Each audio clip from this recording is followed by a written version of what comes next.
धरती की हर दूसरी चीज लगातार रूपांतरण के प्रोसेस में है। क्या आप खुद एक रूपांतरण की प्रक्रिया हैं? ये एक बड़ा सवाल है।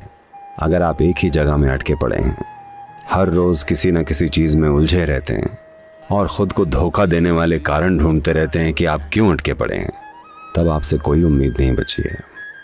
आप इस धरती पर समय की बर्बादी हैं। जब मैं कहता हूँ समय की बर्बादी, मेरा मतलब है जीवन की बर्बादी, क्योंकि आपका जीवन बस समय है।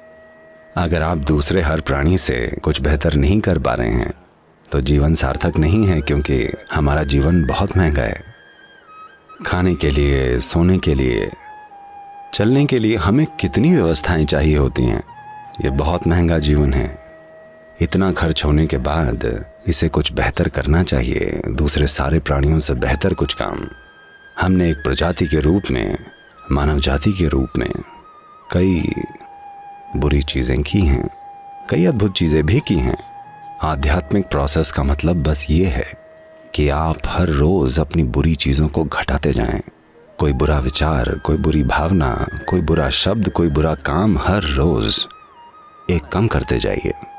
आप 1-2 महीने में बहुत आगे बढ़ जाएंगे।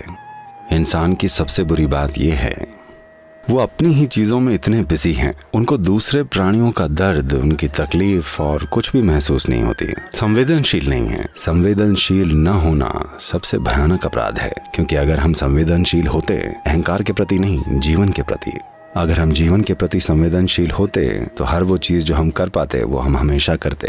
जो हम नहीं कर सकते उसका क्या कर सकते हैं। आपके साथ जो होता है उसको लेकर आप बड़े संवेदनशील होते हैं, पर बाकियों को जो होता है उसको लेकर न के बराबर संवेदनशील हैं। ऐसी हालत में इंसान का सबसे बढ़िया स्वभाव कभी प्रकट नहीं हो पाएगा। आपको संवेदनशील बनना होगा। आपको समझना चाहिए कि पेड़, ये फूल, ये पक्षी और सारे जीव अपने आसपास होने वाली हर चीज़ को लेकर बहुत संवेदनशील हैं। वो किसी को चोट नहीं पहुंचाते जब तक कि उन्हें खाना न खाना हो, और वो बहुत संवेदनशील हैं। जीवन को लेकर सेंसिटिव, वैसे नहीं जैसे आप समझते हैं, वैसे भावनाओं के रूप में नहीं, बल्कि सीधा सीधा जीवन को लेकर संवेदनशील हैं।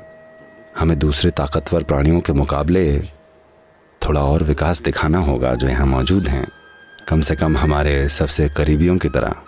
हाँ, मैं जानता हूँ कि दुनिया में संसाधनों के लिए मुकाबला है, हर चीज़ के लिए मुकाबला है, और यहाँ वहाँ थोड़ा टकराव ज़रूर होगा।